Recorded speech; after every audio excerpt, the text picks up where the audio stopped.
कोणतीही समिती गठीत करा, हिंदी सक्ती कदापिही करू देणार नाही. संदीप देशपांडे यांच्याकडून आता मनसेची भूमिका स्पष्ट करण्यात आली.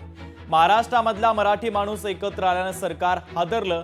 तामिळनाडूमध्ये तिसरी भाषा रद्द करून घेतली. राज्याचे मुख्यमंत्री म्हणून तुमची जबाबदारी नाही काय, असा सवाल देखील आता देशपांडे यांनी उपस्थित केला.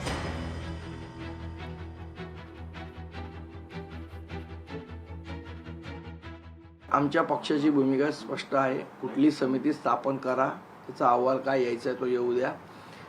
पहिलीपासून हिंदी सक्ती नाही म्हणजे नाही, या भूमिकेवर आम्ही ठाम आहोत. आज 11 वाजता महाराष्ट्र नवनिर्माण सेनेचे पदाधिकारी तसेच शिवसेनेचे पदाधिकारी आम्ही वरळी डोम NSC इथे जाणार आहोत आणि तिथे पाहणी करून जी मेळाव्याची तयारी करायची आहे त्या संदर्भातल्या सूचना आणि बाकीच्या गोष्टी ठरवण्यासाठी ही आजची बैठक आहे. महाराष्ट्रातला मराठी माणूस एकत्र आलाय, त्यामुळे अगोदरच सरकार हादरलंय आणि हादरल्यामुळेच तो GR रद्द झाला. त्या पद्धतीने महाराष्ट्रातला मराठी माणूस एकत्र आलाय, त्यामुळे अगोदरच सरकार हादरलंय आणि हादरल्यामुळेच तो GR रद्द झाला.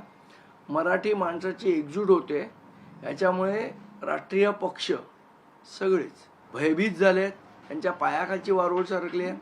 त्यामुळे आता प्रादेशिक पक्षांना टार्गेट करण्याचा कार्यक्रम आपल्याला वेळोवेळी दिसेल.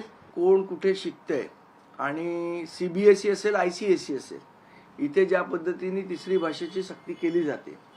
मुख्यमंत्री म्हणून तुम्ही काय करताय? मुख्यमंत्री म्हणून तुमची काय जबाबदारी नाही का?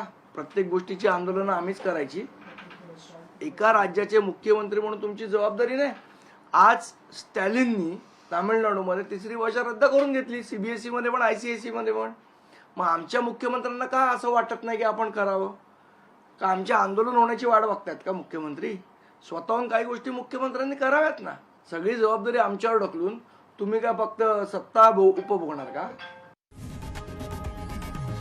लोकशाही मराठी ऐका, पहा, जागरूक रहा.